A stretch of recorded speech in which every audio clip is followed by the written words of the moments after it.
Hello मेरे प्यारे students. तो कैसे हैं आप सब? उम्मीद करते हैं आप लोग बहुत ही बेहतरीन होंगे और अभी तो मजे ही कर रहे हैं। एग्जाम खत्म हो चुके हैं। अब बाकी वो स्टूडेंट्स जो इस साल अभी क्लास 10th में आए हैं उनके लिए भी कुछ स्पेशल वीडियोस अभी आने वाले हैं हमारे चैनल पर। तो चैनल को सब्सक्राइब करके बने रहे। बहुत जल्द आपके लिए देखिए माध्यमिक 2026 से रिलेटेड वीडियोस आना शुरू हो जाएंगे हमारे। आई थिंक नेक्स्ट वीक से हम लोग वो शुरू कर देंगे। बट फिलहाल मैं आज की वीडियो में आपको लेकर के आया हूँ यहाँ पर लाइफ साइंस का सोल्यूशन। लास्ट वीडियो में मैंने शेयर किया था आपके साथ फिजिकल साइंस का सॉल्यूशन। तो आज यहाँ पे हम डिस्कस करेंगे अपने लाइफ साइंस के बारे में। तो लाइफ साइंस का जो क्वेश्चन था ओवरऑल काफी अच्छा था, मॉडरेट लेवल में था, ना ही एकदम इजी था ना ही एकदम हार्ड था। तो इसमें एक चीज जो मुझे बहुत इंटरेस्टिंग नोटिस हुई वो ये कि प्रीवियस क्वेश्चन किस प्रकार से रिपीट होते हैं। वो एक मैं आपको पैटर्न यहाँ पर समझाऊंगा, क्योंकि प्रीवियस क्वेश्चन तो रिपीट होते हैं ये हम सब जानते हैं, बट किस किस प्रकार से वो रिपीट हो सकते हैं वो आपको यहाँ पे और मैं अच्छे से समझा दूंगा। चलो वीडियो को शुरू करते हैं बिना किसी इंतजार के। आप कॉपी कलम लेके बैठना, यहाँ पे क्वेश्चन हमने है डिस्कस करेंगे। बाकी ये पूरा पीडीएफ आपको हिंदी लैंग्वेज और इंग्लिश लैंग्वेज दोनों में मिलने वाला है। तो इंग्लिश वर्जन में क्वेश्चन आपके पास अवेलेबल है, हिंदी वर्जन में भी क्वेश्चन होता है। तो इंग्लिश में भी सोल्यूशन मैंने इसका किया है और हिंदी में भी मैंने इसका सोल्यूशन यहाँ पे प्रिपेयर किया है। दोनों ही आपको मिल जाएंगे। कहाँ से मिलेंगे वो आपको ऑलरेडी पता है, अब मैं भी वीडियो के एंड में आपको फिर से एक बार बता दूंगा। और उससे पहले सॉल्यूशन का आइए हम लोग यहाँ पे चर्चा कर लेते हैं। जैसे कि आप सभी को पता है, मेरा नाम है आमिर। आप सभी का स्वागत है हमारे प्यारे से यूट्यूब चैनल और पढ़ाई के ऊपर। Let's begin the video. तो यहाँ पे देखिए, ये मैंने क्वेश्चन यहाँ पे लिख रखा है, ये आप क्वेश्चन देख लेना।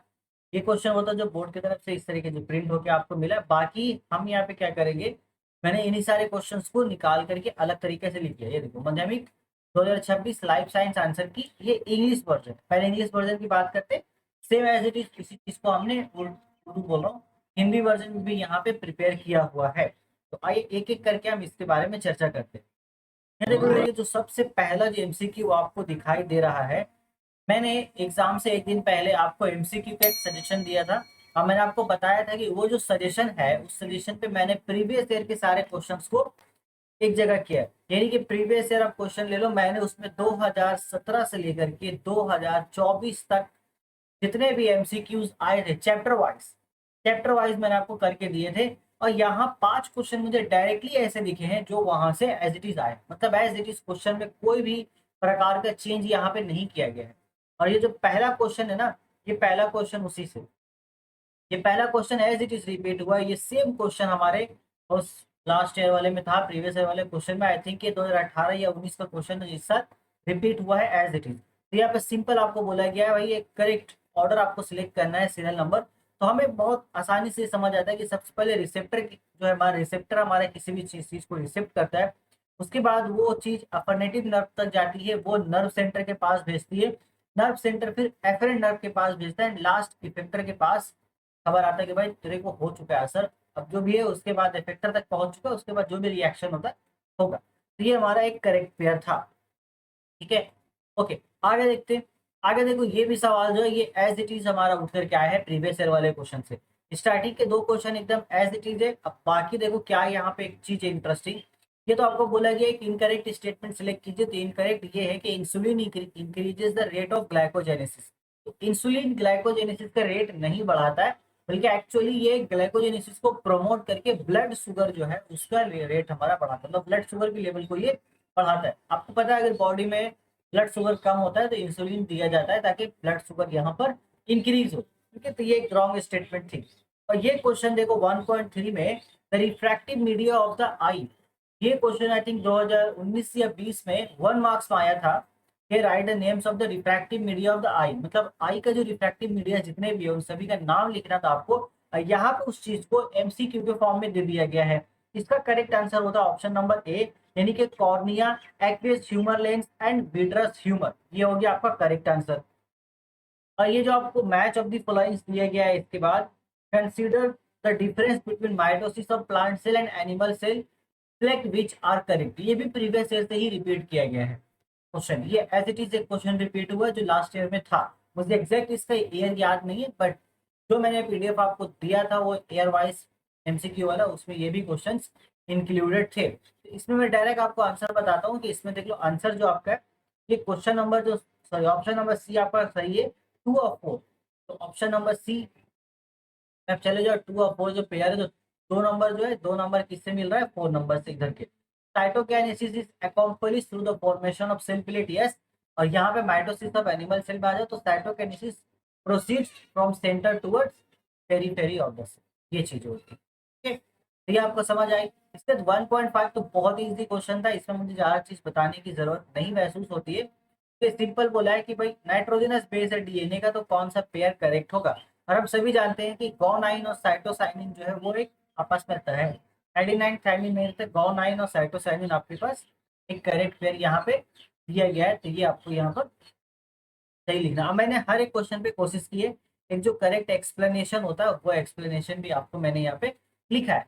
हिंदी लैंग्वेज में भी सेम इसी तरीके से एक्सप्लेनेशन आपको दी गई है, तो आप उसको इजिली एक्सप्लेनेशन के थ्रू भी चीजों को समझ सकते हैं।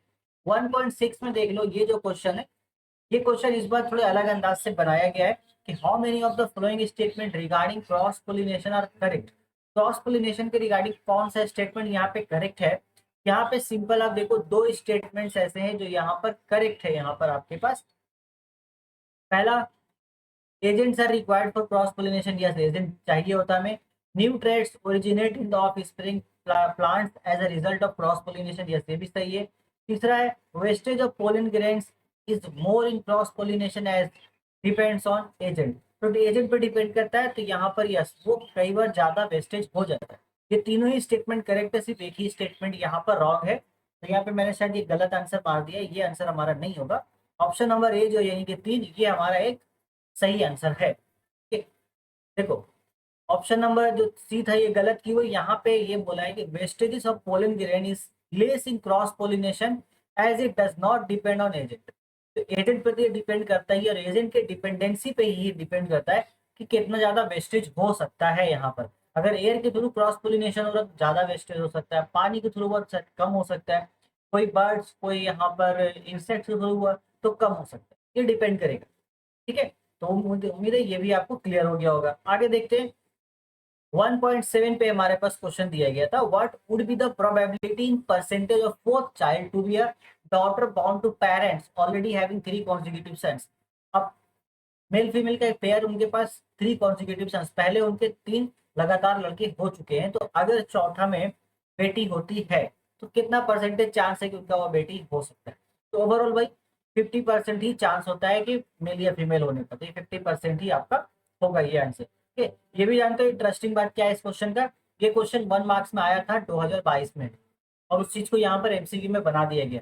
मैं इस चीज पे इसलिए ज्यादा फोकस कर रहा हूँ क्योंकि जो भी स्टूडेंट्स अभी 2026 में यहाँ एग्जाम देंगे, नेक्स्ट ईयर जो प्रिपरेशन को शुरू कर रहे हैं, उनको ये चीज समझ जाना चाहिए कि प्रीवियस ईयर क्वेश्चन कितने ज्यादा इंपॉर्टेंट है। अब प्रीवियस ईयर क्वेश्चन किस तरीके से रिपीट होते हैं, जरूरी नहीं है कि आपने 1 मार्क्स का क्वेश्चन जो लास्ट ईयर में पढ़ा था वो 1 मार्क्स में ही आएगा अगले साल। नहीं, वो एमसीक्यू में भी आ सकता है, वो फिल इन दी ब्लैंक्स में भी आ सकता है, वो ट्रू फॉल्स में भी आ सकता है। आपको सवाल के पीछे का कंसेप्ट समझना होगा। जैसे ये सवाल दे दिया, अब इसके पीछे का आपको कंसेप्ट समझ लेना होगा, ये क्यों पूछा गया। तो इस प्रकार से क्या है कि इसको ट्रू एंड फॉल्स में भी नेक्स्ट ईयर पूछा जा सकता है। बोलेगा कि भैया प्रोबेबिलिटी जो है 50% होती है, ट्रू या फॉल्स। ये सेम सवाल रिपीट हुआ बट यहाँ पर तरीका बदल गया, तो ये चीज को समझना बहुत ही जरूरी है, और ये पैटर्न लाइफ साइंस में काफी ज्यादा रिपीट हो रहा है। ओके, चलो आगे देखते हैं। 1.8 में ये क्वेश्चन भी मजेदार था, determine what would B ratio of the types of gametes promoted from, ये जो प्लांट्स है हैविंग, ये वाला चीज तो हमको पता है, हम लोगों को पता है कि 1:4 का ये हमारा एक रेशियो आता है, जो हमने ऑलरेडी क्रॉस करा रखा है यहाँ पर। ये हमको इजिली पता है, मैंने यहाँ पर आपको एक्सप्लेनेशन भी थोड़ा सा दिया, एक बार इसको रीड आउट कर लीजिएगा। चलिए, बाकी मोनोहाइब्रिड क्रॉस आप अगर पढ़ेंगे तो यहाँ पर आपको यहाँ पर इसका आंसर मिल जाएगा। आगे देखते हैं, यहाँ पे क्या है कि विच of the following cross would yield tall and dwarf plants in the ratio of 1:1 in the F1 generation. F1 generation में आपका यहाँ पर आपको ट्राइड्स दिया गया 4 डिफरेंट डिफरेंट, इसमें से कौन सा 1:1 में टॉल और ड्वार्फ आपको दे सकता है। ये जो आपको दिख रहा है ऑप्शन नंबर डी, सिर्फ यही दे सकता है, बाकी और कोई नहीं दे सकेगा, क्योंकि इसका सिंपल रीजन यही है कि टॉल के लिए एक डोमिनेंट कैरेक्टर मौजूद है स्मॉल ट्राइड्स के साथ, और डॉर्फ वाला भी कैरेक्टर आपके पास डोमिनेंसी में एक जगह मौजूद है, तो ही जाकर के ये 1:1 का रेशियो आपको दे पाएंगे। ओवरऑल हेट्रोजाइगस और होमोजाइगस है तभी जाकर के ये पॉसिबल, तो ये आपका एक हेट्रोजाइगस है और ये आपका एक होमोजाइगस ट्राइड से, तो जाके ये 1:1 का आपको रेशियो दे सकते। 1.10 पे बोला गया विच of the following pairs is not a homologous organ, इसमें से कौन सा होमोलोगस ऑर्गन नहीं है? तो ये नहीं है wings of bird and the wings of insect. Bird का जो विंग्स होता है और इंसेक्ट्स का जो विंग्स होता है वो होमोलोगस ऑर्गन तो नहीं है। होमोलोगस ऑर्गन का मतलब आपको सीधा समझ में आता है, कई बार स्ट्रक्चर सेम है या फिर फंक्शन उनका सेम रहता है। ठीक है, तो फंक्शन लगभग सेम ही करते हैं, लेकिन या फिर स्ट्रक्चर थोड़ा बहुत डिफरेंट होता है। तो यहाँ पर बर्ड्स का और इंसेक्ट्स का अगर आप स्ट्रक्चर देखोगे उनके पंख का, तो सिमिलर नहीं है, उतना ज़्यादा सिमिलर नहीं है, इनके बीच में काफ़ी ज़्यादा डिफरेंस है। हालांकि फंक्शन सेम है, दोनों ही उड़ने में ही मदद करते हैं, फंक्शन दोनों का देखोगे तो सेम ही है। बर्ड्स के विंग्स भी उड़ने में मदद करेंगे, इंसेक्ट्स के विंग्स भी वो भी उड़ने में मदद करेंगे, बट इनका स्ट्रक्चर डिफरेंट नहीं है, इसलिए हम इनको होमोलोगस ऑर्गन्स नहीं कह सकते। अब बाकी जितने पेयर्स दिए गए वो सब यहाँ पर होमोलोगस ऑर्गन्स हैं। ये चीज भी एक चीज नोट करने की होती है कि भाई इसने पूछा कौन सा होमोलोगस ऑर्गन नहीं है, हो सकता है अगला साल ये पूछ ले कि कौन सा होमोलोगस ऑर्गन है। बाकी जो 3 आंसर हमें दिख रहे हैं वो तो करेक्ट है ना, क्यों ना उनको याद किया जाए रख करके अलग से, जब एग्जाम में वो चीज आया तो समझे इस बात को। चलो, ये देखो मैंने लिखा भी है, homologous organs have similar structure but different functions. Sorry शायद मैंने गलत बोल दिया उसको। सिमिलर फंक्शंस होता है बट डिफरेंट स्ट्रक्चर होता है। तो विंग्स ऑफ बर्ड्स जो है एंड जो बर्ड्स का जो विंग्स है वो वर्टेब्रेट्स है, एंड इंसेक्ट्स का जो है वो आर्थ्रोपोड्स है, तो have different structure making them analogous not homologous. Okay, तो होमोलोगस ऑर्गन का मतलब ये हो गया, sorry for my mistake, correct कर लेते हैं इस चीज को। होमोलोगस ऑर्गन का मतलब ये हो गया सिमिलर स्ट्रक्चर होगा बट डिफरेंट फंक्शन होगा। तो यहाँ पर इनके जो स्ट्रक्चर है वो डिफरेंट है, बर्ड्स का जो स्ट्रक्चर है वो वर्टेब्रेट से, एंड इंसेक्ट जो है वो आर्थ्रोपोड से। इस तरीके से ये होमोलोगस ना हो के एनालोगस से। क्लियर हो गया? आगे देखो, और ये क्वेश्चन तो यार मतलब शायद ये 2023 में ही इसके बारे में पूछा गया था, 2 मार्क्स में ये क्वेश्चन आया था, जहां पर इस क्वेश्चन पे इम्फेसिस डाला गया था, विच of the following reactant was not used in the experiment of Miller and Yuri. तो मिलर एंड यूरी ने हाइड्रोजन गैस का यूज नहीं किया था। उन्होंने क्या क्या यूज किया था? उन्होंने आपका मीथेन यूज किया था, अमोनिया यूज किया था, वाटर यूज किया था, हाइड्रोजन सल्फाइड तक यूज किया था, बट हाइड्रोजन अकेला यूज नहीं किया था उन लोगों ने, ये ध्यान रखना। हाइड्रोजन के कंपाउंड यूज हुए थे बट हाइड्रोजन अकेला यूज नहीं हुआ था। उसके बाद 1.12 में था, विच of the following is not a feature of the waggle dance of the बीस। वेगल डांस का एक ये जो है ऑप्शन नंबर टी, ये कोई फीचर नहीं है। क्यों? देखो बोला गया था downward direction of waggle dance indicates the location of the source of food to be on the opposite side of the sun. तो ऐसा कुछ है नहीं कि opposite side on the sun होगा, नहीं, ये नेसेसरीली देखो in the waggle dance the direction of the food source is determined by the angle of waggle when relative to the sun, not necessarily downward। ठीक है, vagal जो relative to the सन, सन के direction जो है उसके relative में ये पता चलता है कि कितनी दूरी पर हो सकता है, ना कि उसके डाउनवर्ड डायरेक्शन। फिर ये स्टेटमेंट हमारा गलत हो गया। ये क्वेश्चन एक टूरिस्ट था, बहुत अच्छा क्वेश्चन था, इसको एक बार एस्टिक मार के रखो आप लोग अगले साल के लिए। ठीक है, क्योंकि ये क्वेश्चन बिल्कुल ही नया है, पिछले कभी भी इस तरीके से तो एमसीक्यू में ये नहीं पूछा गया। आगे क्या 1.13 पे, which of the following pair regarding endangered species and their respective cause of endangerment is. मतलब एक तो इंडेंजर्ड है वो खत्म होने वाला, और उसके पीछे का काउज क्या सही दिया गया है। जैसे कि यहाँ देखो, pollution one horn rhinoceros.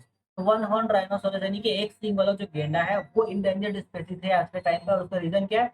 Pollution. Pollution की वजह से ही ये लोग खत्म हो रहे हैं। पोल्यूशन में कई तरीके के पोल्यूशन आ जाते हैं। ये करेक्ट पेयर हमारे यहाँ पे दिया गया है, इसको आपको ध्यान रखना है। जैसे कि पोल्यूशन पोल्यूशन पर्टिकुलरली कौन से, वाटर एंड हैबिटाट पोल्यूशन एक मेजर प्रॉब्लम है, जिसकी वजह से वन हॉर्न राइनोसोरस जो है वो यहाँ पर एक्सटिंक्शन के करीब जा रहा है, और उसके लिए यहाँ पर एक्सटीट्यू कंजर्वेशन भी फॉलो किया जा रहा है। ओके, तो 1.14 क्या हुआ था, material associated with biomagnification. Biomagnification के साथ कौन सा हमारा मौजूद है वो आपको बताना है। तो उसके लिए हमारे पास सिंपल है, क्लोरिनेटेड इंसेक्टिसाइड। एक्सप्लेनेशन क्या है, बायोमैग्निफिकेशन एक प्रोसेस है जहाँ पर टॉक्सिक सब्सटेंस जैसे कि chlorinated insecticides accumulated in higher concentration as they move up the food chain. ठीक है, तो ये जो हार्मफुल टॉक्सिक सब्सटेंसेस है ये एक जगह पे इकट्ठा होते हैं और एक फूड चेन को एक्यूमुलेशन की तरफ ले जाते हैं। यहाँ पर हमारा करेक्ट आंसर क्या हुआ, क्लोरिनेटेड इंसेक्टिसाइड। अब देखो आगे लास्ट क्वेश्चन है 1.15। तो ये क्वेश्चन भी प्रीवियस ईयर से रिपीट हुआ है आपका। नाइट्रोजोमोनस बैक्टीरिया और rhizobium Nitrobacter Pseudomonas, which of the flowing microbes is associated with the fourth steps of nitrogen cycle. कौन सा है यहाँ पे? नाइट्रोबैक्टर जो है, ये हमारा करेक्ट आंसर है। ये fourth step of nitrogen cycle से यहाँ पर जाता है। क्यों? क्योंकि फोर्थ स्टेप हमारा क्या है? नाइट्रिफिकेशन। नाइट्रिफिकेशन में ये नाइट्रोबैक्टर हमारा काम करते हैं। तो ये हमारा कहानी हो गया 15 एमसीक्यू का। 15 मैंने देखो आपको लगभग 10 ऐसे एमसीक्यूज दिखा दिए। 5 तो ऐसे थे जो प्रीवियस ईयर से ही रिपीट हुए क्वेश्चन में बिना चेंज किए हुए। बाकी के 5 वो थे जो 1 मार्क्स वाले क्वेश्चन आए थे प्रीवियस ईयर, उनको यहाँ पर एमसीक्यू बना करके पेश किया गया। बाकी 5 क्वेश्चन ऐसे थे जो एकदम ही नए थे, तो आपको खास तौर से देखना है। बाकी ये सारे आप देख लेना, मैंने सभी का यहाँ पे आंसर आपको यहाँ पे प्रिपेयर कर दिया है। इन द ह्यूमन बॉडी कितने पेयर्स होते हैं ये सब देखो। Telomere having special and the genotype of guinea pig having, अगर वो ब्लैक कलर रफ हेयर में जाता है तो बीबी दोनों ही आएगा, कैपिटल बी कैपिटल आर वाला। और ऑन्टोजेनी रिपीट फाइलोजेनी, ये हो गया। तो ये सारे हमने कर दिए। यहाँ पे मैंने जितने भी क्वेश्चंस थे ऑप्शन वाले सभी क्वेश्चंस कर दिए। यहाँ आप देखोगे तो क्वेश्चन क्या था? एनी 5। तो मैंने यहाँ पे 6 के 6 क्वेश्चन के आंसर कर दिए, क्योंकि रिपीट होने के अगले साल कुछ भी रिपीट हो सकते हैं, इसलिए हमने सभी कर दिया है यहाँ पर। ट्रू फॉल्स में आप देख लो। ट्रू फॉल्स में क्या है? While looking a distance object the focal length of the ट्यूलर lens increases if its curvature decreases. बिल्कुल सही बात है। अगर हम दूर की चीजों को देख रहे हैं तो हमारा क्या है? ऑक्यूलर लेंस इंक्रीज होता है और कर्वेचर जो डिक्रीज होता है। कर्वेचर हमारा आंख को छोटा करता है ताकि उसको देखा जा सके, और नजदीक की चीज को देखने के लिए कर्वेचर बड़ा होता है ताकि फोकस लगा के जिससे वो चीजों को देख सके। Yes, it is true. दूसरा है daughter chromosomes move towards respective poles during the anaphase stage of mitosis of an animal cell. हमें पता है ये होता है हमारे पास। ये जो हमारे पास डॉटर क्रोमोसोम्स होते हैं वो पोल की तरफ मूव करते हैं एनाफेज की तरफ। तो ये हमारा ट्रू स्टेटमेंट है। It is homozygous dominant in one locus and heterozygous dominant in the other locus. An example of such genotype is, बोल रहा है एक में हमारा जो डोमिनेंट है वो होमोजाइगस है, दूसरे वाले में हेट्रोजाइगस। यस, यहाँ पे देख लो बीबी क्या है? ये होमोजाइगस है, और आर आर क्या है? हेट्रोजाइगस है। तो यहाँ पर होमोजाइगस अपने आप में वो डोमिनेंट है, हेट्रोजाइगस ये डोमिनेंट है। तो यस, ये करेक्ट एग्जाम्पल दिया गया है स्टेटमेंट के अकॉर्डिंग। तो ये हमारा ट्रू है ये भी। उसके बाद 2.10 पे क्या है? Equus possesses 4 digits in the forelimb and 3 digits in the hind limb। ये हमारा जो हॉर्स इवोल्यूशन के बारे में उसमें एक स्टेज आता है इक्यूस। तो उसमें बोला जाता है फोर लिम्ब, यानी कि जो सामने जो पैर है उसके पास 4 उंगलियां, ऐसा आप समझो, और पीछे वाले में 3 है। तो क्या स्टेटमेंट सही है? नहीं, ये स्टेटमेंट फॉल्स है, क्योंकि Equus horse has only 1 functional digit per limb due to evolutionary redirection. ठीक है, एक ही था बेचारे के, ज्यादा था नहीं। 2.11 पे क्या है? One of the efforts of the conservation of the red panda is captive breeding. क्या कैप्टिव ब्रीडिंग एक तरीका है जिसके थ्रू हम रेड पांडा को कंजर्व कर रहे हैं? तो यस, कैप्टिव ब्रीडिंग के थ्रू रेड पांडा को यहाँ पर कंजर्व किया जा रहा है। ये स्टेटमेंट भी हमारा ट्रू है। ज्यादातर स्टेटमेंट ट्रू ही है, फॉल्स बहुत कम है। इससे ये भी पता चलता है प्रीवियस ईयर में भी मैक्सिमम पैटर्न यही था, 6 में से 4 ट्रू थे, 2 ही फॉल्स थे। ट्रू फॉल्स में ज्यादातर ट्रू ही होता है। अगर आपको नहीं समझ में आ रहा है, तुक्का मारना है, तुक्का में ट्रू मार के आओ, तब 80% चांस है कि वो ट्रू ही सही हो, फॉल्स बहुत कम होता है। कि ये चीज आपको ध्यान देना है। चलो आगे चलते हैं। एक और है यहाँ पर देख लो 2.12 पे, the hormone of death, the hormone other than thyroxine assisting in metabolism in, एक minute, the hormone other than thyroxine. अच्छा, थायरोक्सिन को छोड़ करके मेटाबॉलिज्म में और कौन हेल्प करता है? इंसुलिन। यस, थायरोक्सिन के अलावा इंसुलिन भी कई बार हमारा मेटाबॉलिज्म में हेल्प करता है। That is true. अभी मैच ऑफ द फॉलोइंग जो है इसको एक बार आप देख लेना। तो मैंने आपके लिए करेक्ट कर यहाँ लगा दिया है कि 2.3 का आंसर कौन होगा? ई। जैसे एडीएच, एडीएच में आप आ जाओ, 3 नंबर में क्या हमारे पास देखो, अच्छे इसके सामने ही लिखा है मैंने। ये क्या कहता है? डिक्रीज करता है the volume of urine through reabsorption of water from the distal convoluted tubule of the nephron. ये करता है आपका एमाइटोसिस। एमाइटोसिस क्या? एमाइटोसिस में हमारा स्पेंडल फाइबर फॉर्म नहीं होता, सिर्फ माइटोसिस में ही होता है। थैलासीमिया, ये तो एक बीमारी आपको पता है। ये receive mutant gene located and chromosome. Analogous organ, convergent evolution होता है एनालोगस ऑर्गन में। Increase in human population, decline in weight gain. Human population बढ़ने की वजह से वेट गेन यहाँ पे डिक्रीज हो रहा है। डिस्कशन हमने 5th चैप्टर में भी किया था काफी अच्छे से। और ये क्या? ऑर्निथोफिलिस फ्लावर, तो ये पैडी हमारा से रिलेट करता है। एक ऑप्शन था इसमें, एक छोड़ करके आप बाकी सभी कर सकते थे।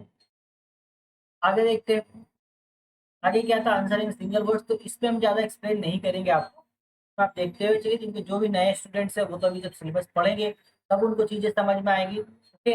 और बाकी जो पुराने स्टूडेंट्स हैं उनको ऑलरेडी पता है, तो इसमें हम उतना डिस्कशन नहीं करेंगे। बट हम चलते हैं एक बार लॉन्ग क्वेश्चन की तरफ, वहाँ पे मैं कुछ आपको दिखाना चाहूँगा। तो लॉन्ग क्वेश्चन में डायग्राम जो हमने बताया था वही आया आपको। डायग्राम में मैंने आपको 3 डायग्राम्स इंपॉर्टेंट बताए थे। एक ह्यूमन आई का डायग्राम्स मैंने बताया था, माइटोसिस का जो डिफरेंट फेजेस होता है, स्पेशली एनाफेज एंड प्रोफेज मैंने बताया था, एंड तीसरा रिफ्लेक्शन। तो आए थे हमारे पास, माइटोसिस वाला आया है और दूसरा हमारा ह्यूमन आई आया था, ठीक है। तो ये सारे आप देख लेना भाई, ये सारे मैंने यहाँ लिख रखे। जब आप सिलेबस पूरा पढ़ोगे, जितने भी नए स्टूडेंट्स हैं, तो उनको आंसर ऑटोमेटिक समझ में आ जाएगा। बाकी कुछ महीने के बाद हम लोग डिटेल चर्चा करेंगे इसकी। लॉन्ग क्वेश्चन में आप देखो, लॉन्ग क्वेश्चन इसी थे इस बार, और लॉन्ग क्वेश्चन भी प्रीवियस ईयर से रिपीट हुए थे। कौन कौन से क्वेश्चन ऐसे थे जो रिपीट हुए हैं वो दिखाता हूँ मैं आपको। यहाँ पे मैंने एक्सटर्नल वाला जो पार्ट होता है ना वो भी सॉल्व किया था, ये एक्सटर्नल कैंडिडेट्स के लिए था, वो भी हमने सॉल्व कर दिया। कई बार एक्सटर्नल वाला जो क्वेश्चन है वो भी रिपीट हो जाता है। तो यहाँ पे कहाँ से स्टार्ट हो रहा है, तो ये हमारा आई थिंक यहाँ से हमने 4.1 जो 2 3 यहाँ से ये क्वेश्चन, बस यहाँ से लॉन्ग क्वेश्चन ऑलरेडी स्टार्ट हो रहे हैं। देखो माइक्रो प्रोपेगेशन जो था ये मुझे बड़ा इंटरेस्टिंग लगा। ये मैंने आपको सही जितने भी सेशंस बताए थे वहां से तो क्वेश्चन एज इट इज आए हैं लाइफ साइंस से, मतलब पूरा ही क्वेश्चन आ चुका है। और ये क्वेश्चन जानते हो, ये क्वेश्चन प्रीवियस ईयर से रिपीट होया हुआ है, माइक्रो प्रोपेगेशन वाला, इतना इंपॉर्टेंट है। Phenomena in telophase stage of mitosis, ये सब रिपीट हुए वो क्वेश्चन थे। और जो क्वेश्चन ज्यादा रिपीट होते हैं वही ज्यादा सेशंस में हमारे आपको देखने को मिलते हैं, क्योंकि वही पैटर्न ही है। और ये देखो, mention the dominant and recessive traits of two characters related to student, ये पूरा का पूरा क्वेश्चन एज इट इज नहीं बोलूंगा, थोड़ा सा लैंग्वेज को चेंज करके यहाँ पे क्वेश्चन पूछा गया है। बट ये क्वेश्चन 2017 या 18 में आया था हमारे पास, ओके। तो ये सारे क्वेश्चन देख लेना बाकी, ठीक है। देख लेना, मैं आपको ये दिखा देता हूँ, क्या बोलता हूँ यहाँ पर। देखो, problem solving ability of chimpanzees, ये क्वेश्चन हमने आपको दिए थे सजेशन पे लास्ट मोमेंट पे, और ये क्वेश्चन 2019 में भी पूछा गया था। प्रीवियस ईयर काफ़ी ज़्यादा इंपॉर्टेंट है। और मैं हिंदी में आपको देखा, देखो हिंदी में भी हमने यहाँ पर सभी में लिखा, और एक्सप्लेनेशन हमने सभी में संकेत करके यहाँ पर एक्सप्लेनेशन को भी यहाँ पे डाल रखा है। एक बार आप जाइए, पीडीएफ आपको आराम से मिल जाएगा। आपको पता है पीडीएफ कहाँ से मिलने वाला है, लाइब्रेरी वाले सेक्शन पे चले जाइएगा, हमारे एप्लीकेशन के लाइब्रेरी वाले सेक्शन पे जाएंगे, एक फोल्डर आपको दिखेगा, प्यारा सा फोल्डर का नाम है माध्यमिक 2025 आंसर की। वहाँ पर फिजिक्स ऑलरेडी अपलोडेड है पहले से, ये लाइव सेंस भी हम अपलोड कर देंगे, पीडीएफ में भी अपलोड रहेगा, और एक एक्सटर्नल लिंक भी डाल दूंगा। तो एक्सटर्नल लिंक से क्या होगा कि आपके वो फोन के गूगल ड्राइव में ओपन हो जाएगा, ये चीज़ है। ये एज इट इज हमने उर्दू उर्दू बोल रहा हूँ, हिंदी लैंग्वेज में भी इसको हमने प्रिपेयर करके रखा है। उर्दू में वो डायरेक्टली प्रिपेयर अभी नहीं किया हमने, क्योंकि उर्दू में उतना ज़्यादा डिमांड नहीं है आंसर्स की। जो उर्दू वाले जो भी रहते हैं एमसीक्यूज वगैरह, तो वो ज़्यादा वही एमसीक्यूज वगैरह ज़्यादा देखते हैं, तो एमसीक्यूज इंग्लिश में प्रीफर करते हैं आप लोग, तो वो ऑलरेडी यहाँ पर हमारे पास मौजूद है। हिंदी में भी हमने जो भी एक्सटर्नल कैंडिडेट्स का होता है उसको भी हमने यहाँ पे किया, और सारे ही क्वेश्चन हम सॉल्व किया है मैंने आपके लिए। अब देख लेना, ये आपको यहाँ पे मिल जाएगा। बता दिया मैंने आपको जगह कहाँ से मिलेगा, तो जा करके आप डाउनलोड कर लीजिए। बाकी अगर चैनल पहली बार विजिट कर रहे हो तो चैनल को सब्सक्राइब कर लेना, क्योंकि आपको माध्यमिक से रिलेटेड इस तरीके के कंटेंट मेरे चैनल पे लगातार मिलते रहेंगे। अभी हम सिर्फ प्रीवियस ईयर के जो प्रीवियस है नहीं, इस ईयर के क्वेश्चन को अभी सॉल्व कर रहे हैं, आपको आंसर शेयर कर रहे हैं, डिस्कशन कर रहे हैं। उसके बाद बहुत ही जल्द हम यहाँ पर एक डिटेल सिलेबस एनालिसिस लेकर के आएंगे हर एक सब्जेक्ट का 2026 के लिए, कि किस तरीके से आपको यहाँ पर मार्क्स पैटर्न रखा गया है। मेक श्योर चैनल आप सब्सक्राइब करके जा रहे हो, और वीडियो को शेयर कर देना अपने दोस्तों के साथ, ताकि उनको भी ये पता चले कि इस तरीके का चीज़ अवेलेबल है आपके लिए। बाकी take care, till then good bye. मिलता हूँ मैं अपने नेक्स्ट वीडियो में, तब तक all the best for your future life.